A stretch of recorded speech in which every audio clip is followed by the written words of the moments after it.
Hi, boys and girls. For this activity, you need to have already listened to the poem, A Little Seed.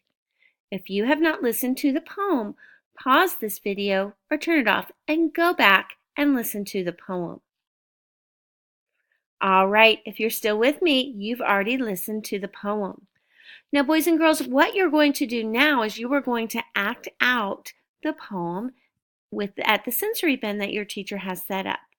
There might be some items that look like this: the puppets, a rain cloud and the sunshine, some flowers, maybe some beans and some scoops, and some pots to plant things in. You are going to use all of these items to act out the poem.